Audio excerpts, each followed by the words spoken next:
very good evening. A warm welcome to the maiden episode of Two Full Tossers. I'm Dan Nicholl, and my immaculately dressed co-host is the trim, rugged, and easily charming Mr. Alan Committie, who also, along with acting and theatre, does a lot of the presidential speech signing at major events, as you've just seen. Mr. Committie, welcome to the very first episode of Two Full Tossers. Dan Nicholl, what a pleasure, what a delight, and what a great opening. I love. Did you do the graphics? That was, I mean, obviously we haven't got a budget yet. I think that's clear, but I love it. I love that we came in strong. We're two full tossers. There's no better way to describe us, and this, I think, is going to be some fun. And that was actually my 4-year-old son, Aidan, who's getting very good at graphic design. So big thank you to him for creating that opening. And if you haven't watched this show before, that's because we've never had this show before. So this kicks us off officially tonight with great excitement. Two tragic cricket fans, which I think is an apt description, because we sit in a similar space, Alan, where we absolutely love the game of cricket. We just weren't terribly good at it. I think that's the point of this show. You know, there's a lot of great cricket magazine shows, not only in this country, but around the globe. And they're presented by brilliant ex-cricket players or current experts. And we are neither of those. And I think there is a space. I think they call it a niche. There's a niche for us to fill. And that's what we're doing. So I think we've got to treat the show as if we are two pundits sitting in those beautiful stands watching a game of cricket. And we get to ask some of those experts and people involved with this beautiful game of cricket, stuff that we want to know, as opposed to what we hear on some of those magazine programs. And we've got one such guest coming up a little later. We're going to be introducing him shortly. But let's talk about some cricket and get some the important stuff out of the way first of all. Cricket South Africa. Haven't had a lot of good press over the last year or so, but they've pulled off a blinder. I was thinking, as I know you were thinking, how on earth are they going to convince the national cricket team in the middle of COVID to go to Pakistan? How do they do it? They tell them they're going to the Seychelles and book a flight on the Seychelles, land there, and then take off straight away and head off to Karachi. And knowing how good some of our current cricketers were at geography, they wouldn't know the difference, which is exciting as well. So they've seen parts of the world, and yet they think they're probably still at home. So that's kind of exciting in its own way. Test series underway. Are you excited? First time we've been back in Pakistan for a long time? Oh, absolutely. First time, I think, playing in Pakistan in 46 years. I don't know. I haven't done the research. I know it's a long, long time. And I'm kind of intrigued, and maybe we can ask our guest a little later what to kind of expect, because having not been there for a good, it's almost 20 years, isn't it? Since we played there, we have an idea of what Karachi used to be like, what Lahore used to play like. But in fact, those conditions might well have changed, much like our own test grounds have changed. You think back to the bull ring of ages past, or how Kingsmead has changed in its nature. You know, they used to have a crowd, and now look at it. The test matches that are underway at the moment. Let's move on. Important one. England playing, Australia playing. That begs the first question. Who are we cheering on for most? Australia's opponents or England's opponents? Who do we like to see lose more? Well, we're certainly cheering on for both their opponents. I think that's the short answer. The trick comes when they play each other, England and Australia.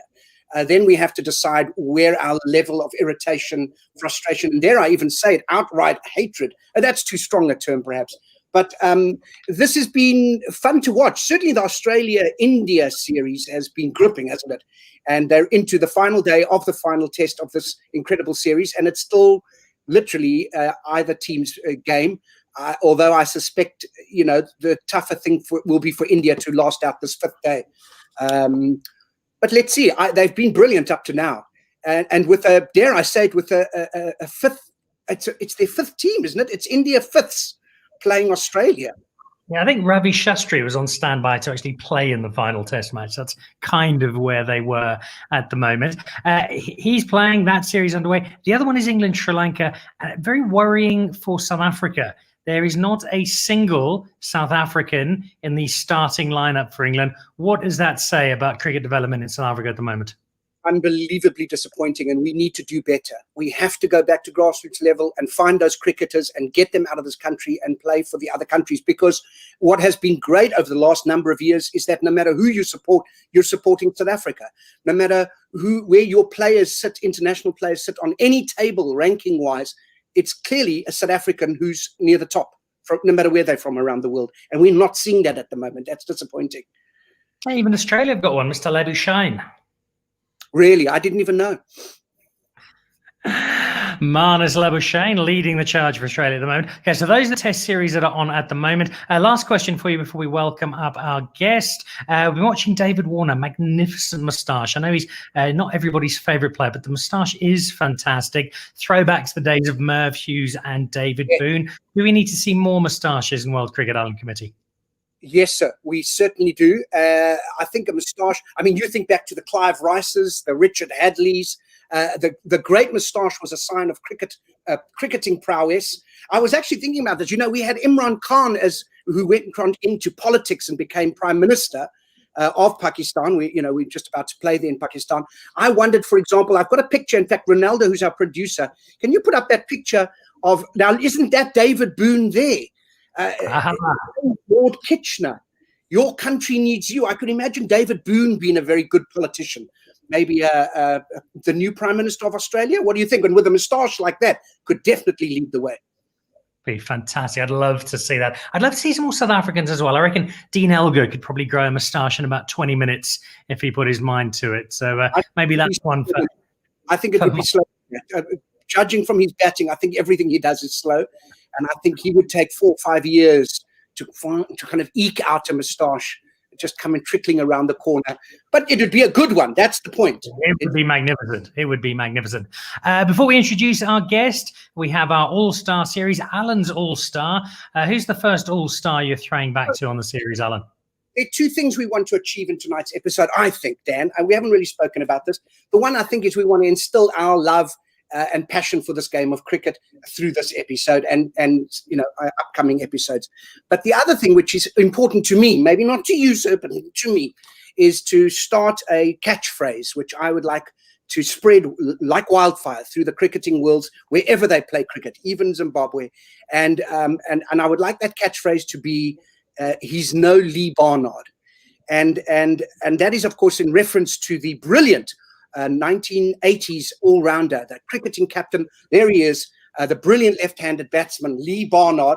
It looks like he's wearing like a mouth guard, but that's actually his teeth, which you can see the umpires had to stand on the opposite side. Normally the umpire would be at square leg, but with the teeth, he's actually had to move to point just to stop the teeth from hitting him. And in fact, that is how Lee Barnard used to bowl so effectively with his left arm spin. His teeth would actually create, much like a Steve Smith, just kind of scrape just at a good length in front of the batsman, creating some rough and costing many of his wickets. So no one we will talk about in the next couple of weeks will match Lee Barnard. He's no Lee Barnard. But this gentleman, I'll remind you, it's a shout out to one of the lesser known cricketing heroes. And he comes from your part of the world, sir. And that is, of course, Mr. Peter Rawson. There he is, dibbly-dobbler, right arm seamer. I remember growing up in the 80s and 90s and watching him play for Natal. I can give you some stats, actually. I've done some research. I didn't do a lot of research in the show. There he is. He actually played 10 ODIs for Zimbabwe between 1983 and 1987. But really, we know him in this country for the brilliant kind of, and I want to say parsimonious. That's not even a word. It's a word I've made up. But he was a unbelievably good bowler, opening the innings, and he was one of the first guys that would make bowl the whole 9 or 10 overs of his allotted spell straight through. And he would end up with 9 overs for 7 runs, and I think, and for that reason and that reason alone, Peter Rawson is my all-star for this week, an unsung hero. But I will add, he's no Lee Barnard.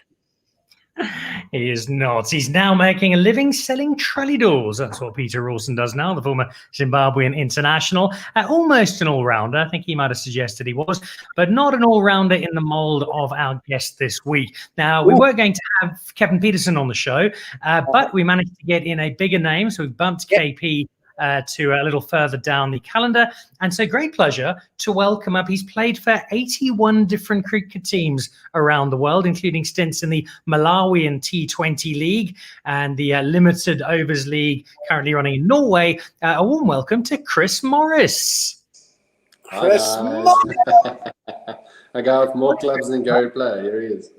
Hey! If I would have a list in front of me, Chris, could you name every team you've played for? I could try. Give it a go. Okay. Are we talking just professional cricket here? Just professional cricket. Okay, so professional cricket. So Lions, Titans, Chennai, Surrey, Hampshire, Sydney, Thunder, and then we go IPL, we go Rajasthan, obviously Delhi and RCB, and I think that's it. Is it not? I think you might have missed the West Indies, Mr. Morris. I didn't play. I pulled out of that before it happened, but it's still on my profile. All right. Where does Alan? Where does Chris sit on your pantheon of favourite all-rounders? 76. 76. Top 100. Top 100. No, top 4,500. But this is. Do you think the reason you play for so many clubs is because they don't want to keep you, or is it just because you're chasing? I mean, what's the story there? That's in terms of job description. If you came to me with that on your CV, I would say, can you not hold down a good job?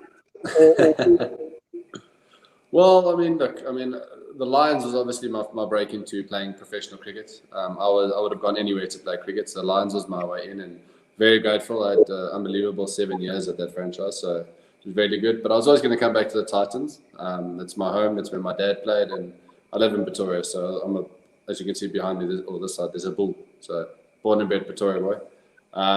But look, in terms of those other ones, I think all cricketers have got a bucket list. I always talk about a cricketing bucket list, and I try to play all the leagues in the world. I try to.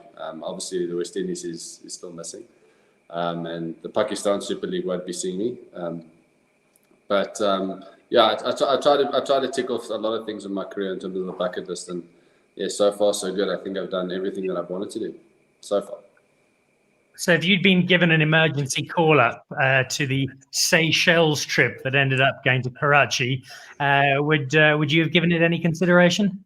But definitely not, because it's a red ball and white clothing. So no.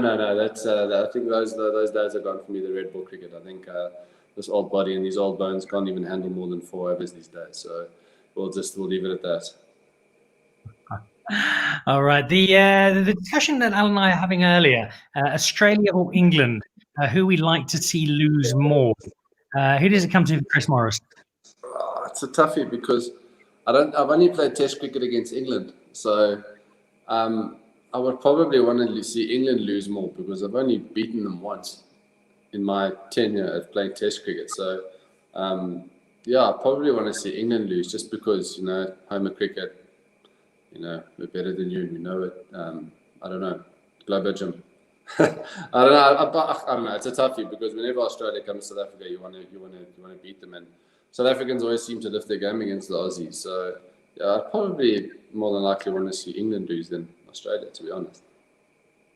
We'll mark that down and get that press release ready for tomorrow morning. Mr. Committie? Tell us a little bit about what you think is going to happen on this tour to Pakistan. I think it's going to be a very tough tour, I'll be honest. It's a lot of trying times. Obviously, everyone talks about the time that we're living in, but it's a genuine thing. The guys are in the middle of Pakistan. I've never been to Pakistan, but what I've heard, it's obviously a cricket crazy nation, but what I've heard, it's very difficult for a foreigner to be there, especially in the bubble now. Speaking to my friends in the team, the security is overboard, as I want to say. It's actually scary how much security they've got. It's layers and layers and layers of guys that are just protecting them. So you almost feel like you're almost in a little prison. But look, I think the guys are just so excited to be playing cricket, to be very honest. And we've got a very young side that's going there now. So the guys are going to be tested. The guys are going to be they're going to have to be at their best to beat this Pakistan side, because obviously Pakistan are so desperate to play cricket at home as well. So they're going to be itching to play too. So I think it's going to be a hard-fought series. But yeah, we need to show some serious balls to beat Pakistan in Pakistan. You talk about the bubble. Who is the worst person in that squad to be stuck with as a roommate for the duration? Oh, jeez, as a roommate, I think. Oh man, as a roommate, there's probably one that's two reasons. One would have to be, I think it'd have to be Temba Bavuma, because for two reasons. One, he sleeps all day, literally sleeps more than any human I've ever seen. But is also pound for pound has got the worst arse I've ever smelt in my life. And It's a tight one between him and Paul Harris, pound for pound. That'd be an unbelievable showdown if they decided to sit on a toilet next to each other and have a go. So Temba would probably be the worst, but the sleeping roommate's not the worst. But yeah, it's not many guys that I've come across that can clear a change room like those guys can. This is not the stuff they give you in Wisdom, is it, Alan Committie? I want to see Tommy Mbangwa talk about this on Extra Cup. Oh man. Oh dear. So the international career is done. Sorry, Mr. Committie, I cut you off there. I mean, what's it been like? Have you done any bubbles now recently in terms of? Have you been playing at all? Well, you would have done IPL. IPL bubble was fun. It was like a luxury prison, but it was lucky because I had obviously a couple of South Africans, and my teammates that I had at RCB were really good. They were a good bunch of guys, a really nice squad, and very easy to get along with. I was quite lucky because all of us were of similar age, so we were in similar stages of our lives. But we were quite lucky. We had our own pool to ourselves. We had our own beach. We had a massive team room with its own golf simulator inside, so we were happy. And a big screen to watch cricket or whatever was on. So no, I had a good time. But the bubble is tough. I mean, you're in Dubai, the hub of the world, and you can't go anywhere. The only time you were allowed to leave was to go to practice or go to play, or in my case, go to the hospital for a scan.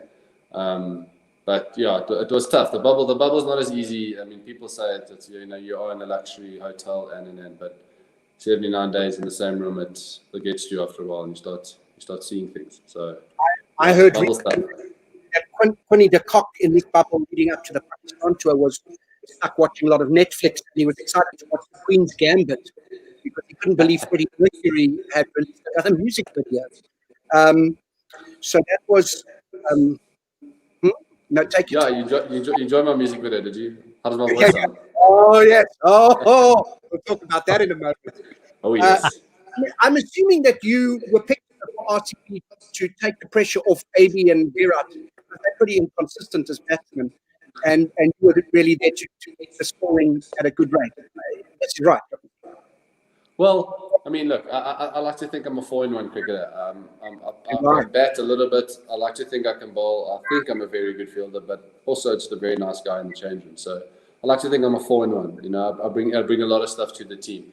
But yeah, look, I mean, my role I had for RCB was obviously the finishing role with the ball specifically, to bring some more stuff, bring some more less added pressure on the bowling attack. But the batting, swing as hard as you can, and hopefully you connect a few with a few laps. But yeah, it was a little bit disappointing with the bat this year. But look, the games that I played, I had a lot of fun in. I like to think it was a successful one for myself. I think the lack of cricket. Consistent cricket didn't help the body. I think which a lot of guys went down in the IPL with muscle injuries, and yeah, just one of those things. But I had fun. I really enjoyed it. I loved my time. One of the best franchises I've ever played for. So yeah, just a good bunch of guys, and we didn't go as far as we should have this year. But hopefully there's another chance. Career sort of coming to an end. You've given red ball cricket a farewell. A few more white tour tournaments to come, and then I know you've spoken about going into commentary. Is that still something you're thinking of? Absolutely.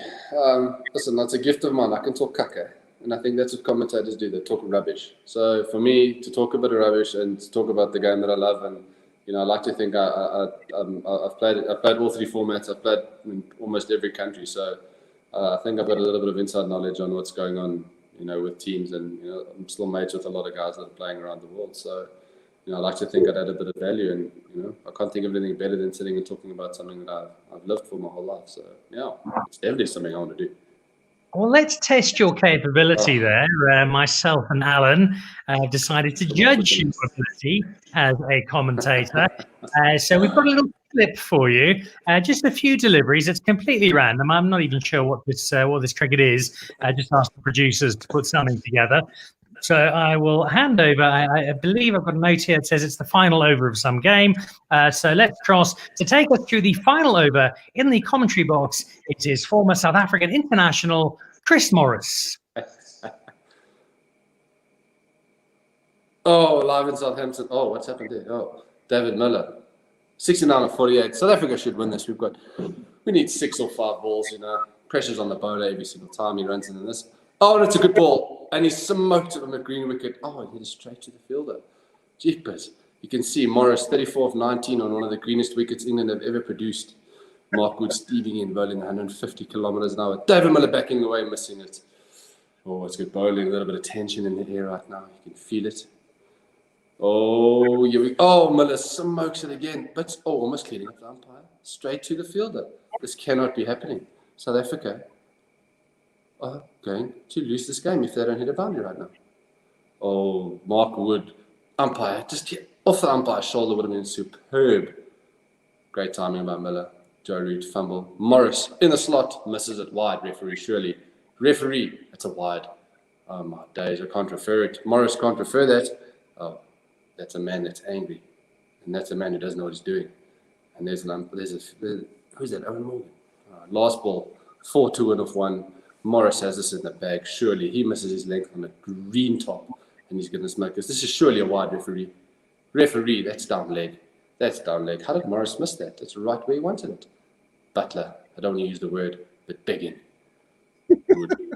Wood steaming in. Morris cool as a cucumber. He knows where this is going. This is going to Rosehead of Southampton. Oh no, it's a thick steak, and it's gotten stuck in the Morris throat. I dare say it. But South Africa have choked. All right, end the clip. I'm done. I'm done. Oh, to the deep end. So we unearthed a new Richie Benno there, Alan Committie. It's a John Arlott all the way, my friend. This is unbelievable. Can I ask you quickly, because it was obviously a green top, how many sticks did you take on that green top in the bowling effort earlier today? I think I got one that day. I think on such a green top, on such a piping snake. Yeah, no, I decided to bowl spin that day just to give everyone else a chance. But no, look, listen, Dave Miller and I still talk about that. That's one of the games in my career that still haunts me. Dave and I talk about it all the time because as South Africans, we hate talking about the word choke. We hate it, let's be honest, as cricketers especially. But that day, I can honestly say, I said, Dave and I can look at each other in the eye and say, we choked. We had that game we had it in the bag, and we spoke about it after the game, how we would have played it differently. Probably would have taken more singles, pushed for twos, not big field in Southampton. But no, we decided to try boundaries and lesson learned. So well done, England. They beat us. And it was another forgettable World Cup. It was actually quite good for you because you were a late replacement and you were the top wicket taker in the World Cup for South Africa. Yeah, look, Dan, that's a little bit of a touchy subject, but no, look, I was completely done with cricket South Africa before the World Cup started, just because of the way the management are talking, the contract list and everything. So my discussions going in before the World Cup, I wasn't even part of the plan. So went to IPL, signed with Big Bash, signed with Hampshire, thinking I was going to have a nice break and enjoy my career and tour the world with my family. And got called and saying you're a backup. And then during the IPL, obviously Anrich broke his thumb and I got called up. So for me, it was a tournament that I said to myself I was going to enjoy my cricket. I didn't think I was going to play a game, to be very honest, but it was honestly on my cricket bucket list, and every single cricketer's dream to go to a World Cup. So I was never ever going to not give my everything and give my all, but played for every single guy on that field that I had with me, and I just decided to have a lot of fun. And even though we played as cock as we did have fun. We did. We had a really shocking World Cup. We didn't perform as well as we should have. I think towards the end we had glimpses of how we should have played the World Cup, but end of the day, water under the bridge, and we had a good time, and it's a great life experience with a lot of my mates. I was going to say, and at least that's the important thing, but of course, Alan, it's not. No, It isn't. And we were grumpy through most of that tournament, all 37 minutes of us being in that tournament. What is it about us and tournaments, Chris? Can you be, what is it about us? You've been there, you've played under those pressure moments. Why don't we achieve? Oh, geez, Alan. I think it's got a lot to do with peaking. I mean, that people speak about it all the time, especially with Olympics. I mean, it's amazing how athletes can peak in a specific time. And if you look at South Africa's record, we're always peaking just before the World Cup starts. I think the only team that's probably, or two teams that have peaked before the World Cup and still gone on to win it is probably, you have to say, Australia and England, because England peaked before the World Cup. They had a bit of a hiccup during the World Cup, but they ended up winning it. But I think it's got a lot to do with that. I do think injuries did plague us at the wrong time, especially this year. We lost a couple of big guys, which fortunately I could go. But I think that's got a lot to do with it. We play our best cricket out of ICC tournaments. And look, if I had the right answer or the right things to get it sorted, I would be in Boucher's ear right now. But look, it's a difficult one, because I think Australia, the one that we lost in Australia in 2015, was probably our year, because I think Australia were honestly were nervous to play us in that final. So that one's probably still hurting a lot of guys. But yeah, I don't have an answer for you. It was a long answer. It was a long answer for no answer. That's right. Yeah, all right. On that deeply disappointing note, I know Alan will let you go from home, because I know you've got to go and escort our other guest in to join us in just a second. So while we say goodbye to Alan for a moment, he'll join us back on the show momentarily. Chris, we've got a little quiz for you. This is the definitive Chris Morris quiz, and on Two Full Tossers, nobody has ever got a question wrong before. So let that be your benchmark. It's 5 questions, nice and simple, and they're all about Chris Morris. So this is to see how well Chris Morris knows Chris Morris. Let's kick off with your first question. Your one-day international debut was against Pakistan. You got run out in that game. Who was responsible for the run out? Who was the fielder? Robin Peterson. I don't think he's ever played for Pakistan, Chris. Wahab Riaz ran me out, but it was Robin's fault. It was Robin's fault. All right, well, you get a bonus point for dropping your mate in it unprompted. But it was indeed Wahab Riaz. Okay, that was your first one-day international. Let's go to your last test match, the very last one you played in. That was against England, being played in England. In the second innings, you got 2 wickets. One of them was a fellow South African. Who was the fellow South African you dismissed in the second innings? Oh, jeez, that's a hell of a question. Who did I get out? Second innings. Second innings. Oh, now I got Stokes out. I can't remember. It surely must have been. It wasn't David Milan. He played in that test match. That's the only person I can think of is South African. David Milan. Well, David Milan is correct. You are 2 from 2. How did I get him out? I think you got him LBW. Can't remember. It was the blur that test match. Yeah, not a great result. So we won't talk about that. Question 3. I know you didn't end up playing, but you were initially in the squad in the St Kitts and Nevis team that played in 2017. Who was the Australian fast bowler who led the attack for St Kitts and Nevis Patriots? I didn't play in that tournament, Dan, so I don't know. No excuse. You should have been cheering them on. Australian. Oh, man. Played for St Kitts. Oh, I don't know. I've got absolutely no clue. It's not Dirk. I don't know. I don't know who it is. It was Ben Hilfenhaus. Oh, Hilfie. I played in Medelia. I should have known that. Damn. So there we go. Like for like replacement, really, Ben Hilfenhaus. Absolutely. Right. Your fourth question. A former teammate of yours. I've got a photo of him. I'd like to know who he is. Pop this one up, if you will. There we go. Who is that former teammate? That's Mason Crane. It is indeed Mason Crane. Do you remember which team you played with him for? Hampshire. Hampshire, indeed. When you played for as many teams, Chris, you have to be sure. And then final question for you. You referenced him a little earlier. Your father, Willie, who played for what was then Northern Transvaal. in the days of Cecil John Rhodes. He was a first-class cricketer, more of a bowler than a batsman. What was his highest score in first-class cricket? 99. 99 is correct. Missed out on that 100. Did he ever tell you how he got out to miss his 100? He did. The ball before he loves telling me the story. The ball before he's gotten a full ball, he's driven it straight into the umpire. It's gone straight to a field. Has missed out on his 100, and I think next ball he's been bowled. Story of cricketing tragedy. 99, the best score made by the great Willie Morris. All right, 4 from 5. That's our best score yet, which takes us over to our special guest. He is the Life Vice President of the Griqualand North Umpires and Scorers Association, meneer Johan van der Walt. Baie welkom, meneer, and I'll allow you to take over because I know you're a big fan of Chris Morris. Baie dankie, Daniel. Dis 'n groot eer om hier te wees. Great honor to be here and to talk here with Morris. Chris, man, I'm looking for you now. You know, you're so bloody thin. You should jog backwards to put on weight. You know what I mean? You're so thin, your nipples touch.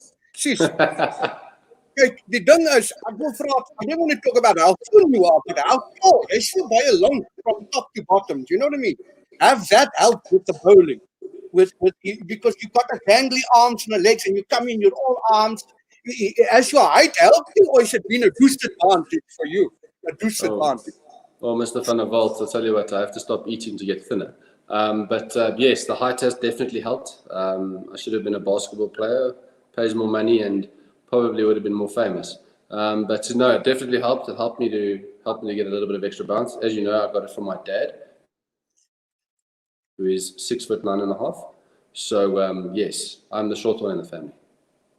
Prachtig, dit was nou Willie's Morris, hey, I remember him, it was beautiful. And Dodo, hy het vir Noord-Transvaal gespeel. You now play for the Titane, is dit reg? Is trying to pronounce it right. Titane, that based on Titanic, the Titanic, I don't know. Titane. Tell me now, I want to ask you a couple of short questions, and you're going to just decide now between the one or the other. You don't have to give an explanation. You just say now which is the right answer. Okay, we're going to blitz it now. Not faster than you bowl. I think that's obvious. Most things are fine. Anyway, that's fine. All right, here we go. A Yorker or a bouncer? Yorker. A Venus or Serena? Tennis. Bridgerton or Downton Abbey? Oh, jeez. Oh, come on. Downton Abbey. Downton Abbey, beautiful, my favorite song. If you run out at the bowler's end or hit wicket? Hit wicket. Have you ever hit a wicket like that? Have you ever been gone out like that? No, well, that's something. Not that I can remember. Okay, well, you couldn't remember anything. I can't. You're a bowler. Load shedding or water restrictions? Load shedding. That's the way. Inswanger of an outswanger? Outswanger. An outswanger, always. Short leg or silly point? Oh, geez. None of them have brains. Short leg. Short leg.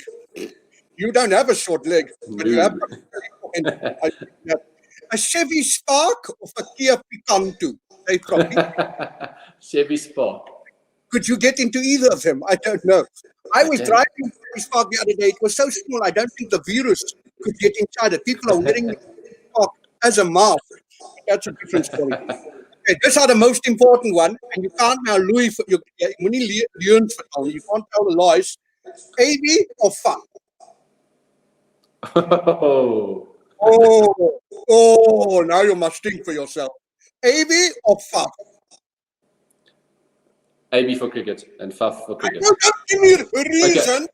You just got to say the AB or fuff. AB. AB, good for you. Mooi.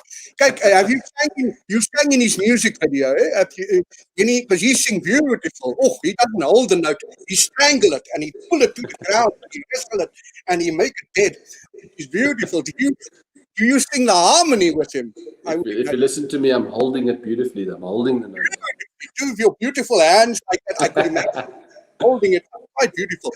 this is a great ear. This is a great egg for me to talk to you. You know, I'm looking up there, even on the screen. You're so tall, you barely fit in sideways, even go down. But dankie dat jy saam met my gepraat het. You know, I've never played cricket myself. I was a scheidsrechter. I was an umpire for a long, long time. But to have an opportunity like this is beautiful. Baie dankie. Mr. Van der Walt, I'm a fan of yours. I've seen you on TV many times, so very good to meet you. Chris Morris, that's right. Morris.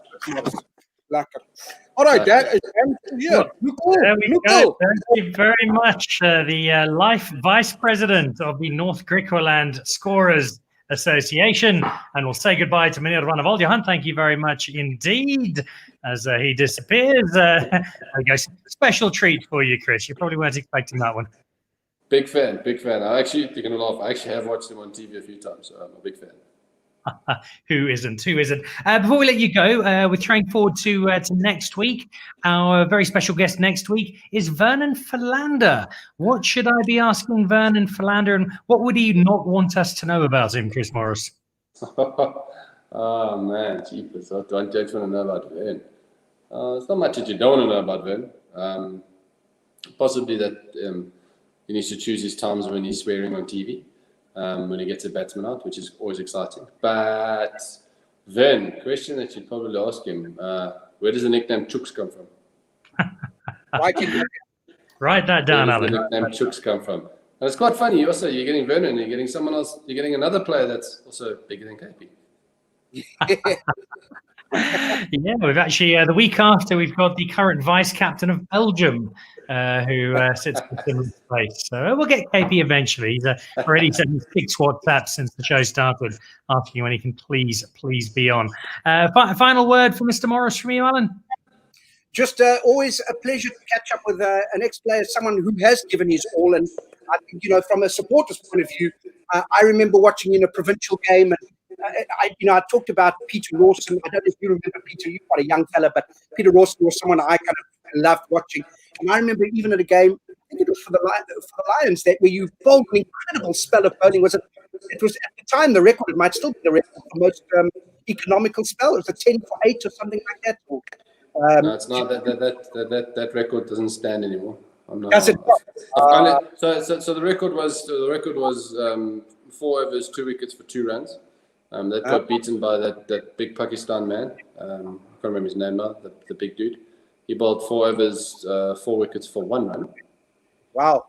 However, I lie. Yeah.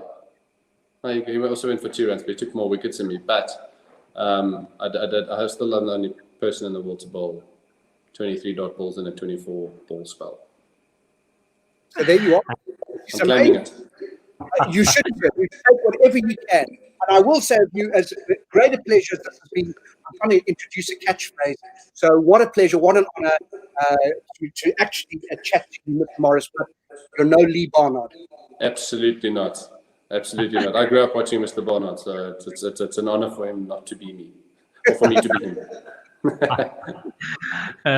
Chris Morris, I know that you're just moving into the 7-story house you built from your IPL wealth. So we'll let you go and explore the swimming pool on the 4th floor, which has dolphins in it. I've actually seen photos. A big thank you from myself and Alan and from Johan van der Walt. And we will see you all next week when Vernon Philander is our special guest. So from me, Dan Nicholl, and from Alan Committie, with our very special guest, Chris Morris, this has been 2 Full Tossers, and we'll see you back again next Monday night. Goodbye.